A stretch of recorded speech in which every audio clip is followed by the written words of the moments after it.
everyone. This is Machmir number 8 and the finale of this series. And I'd like to end this series with one last rule. Rule number 8, for lack of a better term, be normal. Do not allow your Chumra to make you look like an abnormal Jew. For example, look at this video, which is a good example of how a Chumra, which makes no sense, can make you look like an abnormal Jew. My family guy has admitted that over Pesach we don't breathe any air because in not now but in Europe the ear used to grow near barley or wheat or oats or other types of hummus. So that's why for the 8 days Pesach we take one big deep breath. So as you could see, first of all, he doesn't talk in, I would say, a normative way. And second of all, he's saying things that are just preposterous. In this regard, I'd like to quote one of the smartest Jews that lived in the 20th century. He was literally called a kluger Yid. And that is one of the Gdolei Yisrael that was active in the 20th century, Rav Yaakov Kamenetsky, Zecher Tzadik Livracha. He died in 1986. Rav Yaakov Kamenetsky, in the book that was published by Art Scroll Masorah series, talks about chumras, and it says, and I quote, Rabbi Yaakov had little taste for new chumras in observance that had been unknown in Europe. And he says, amongst many things to Rabbi Elias, that many of these chumras were notain ta'am livgam, which means they were not only incorrect, but had potentially adverse halachic consequences. And I quote, the description of Torah as Darchei Noam, ways of pleasantness, was itself a halachic principle for Rabbi Yaakov. On more than one occasion, he said of a certain chumrah, if it isn't sweet, it isn't Torah.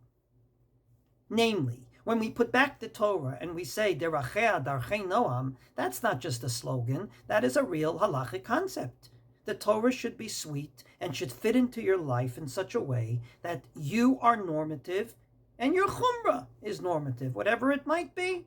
So for example, if you only eat shmura matzah throughout Pesach, a very nice chumrah, it is the shita of the Rambam, then I think it's beautiful, but it should fit in to your lifestyle, to your kitchen, and to your family, not to mention, not stop you from being hosted by others. So if you want to keep that chumrah, don't eat things with matzah meal. You can eat the chicken, the potatoes, and other things.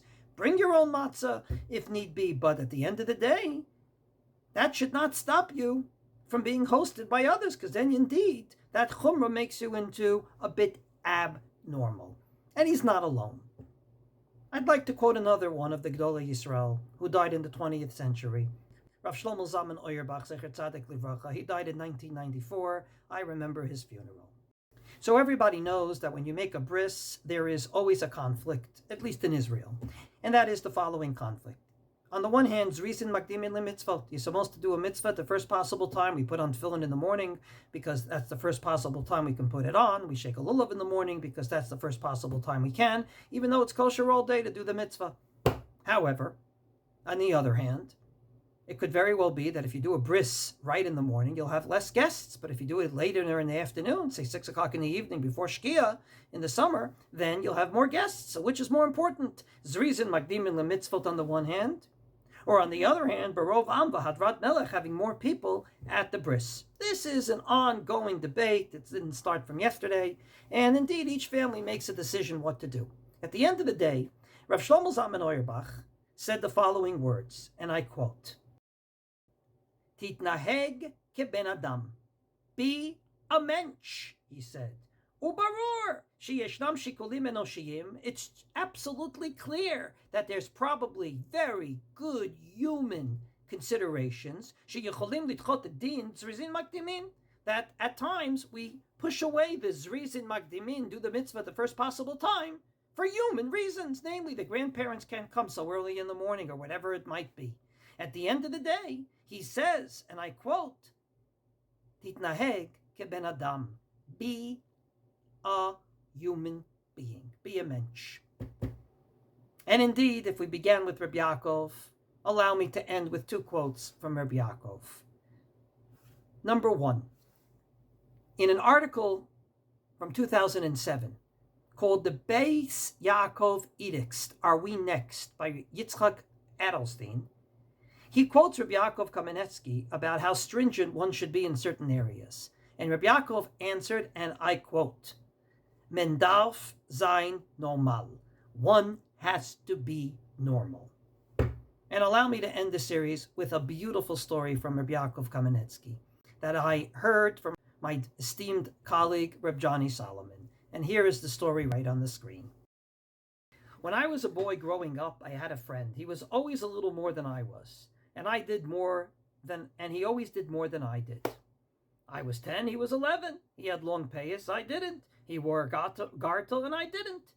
So last summer, he was in Israel, says Rabbi Yaakov, and he met this guy. And unfortunately, he found out that the guy is no longer from. The guy is not even Shomer Shabbos. And he couldn't believe it. This is the guy that wore the gartel that he didn't. The longer payas that he didn't have, was older than him.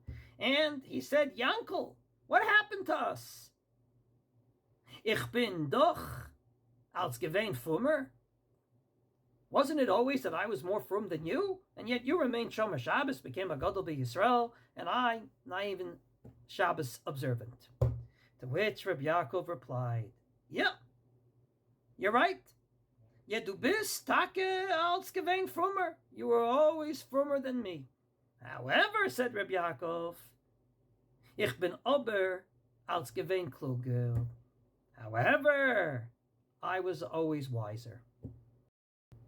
At the end of the day, you take a Chumra, make sure it's wise, make sure it's human, and make sure you remain normal.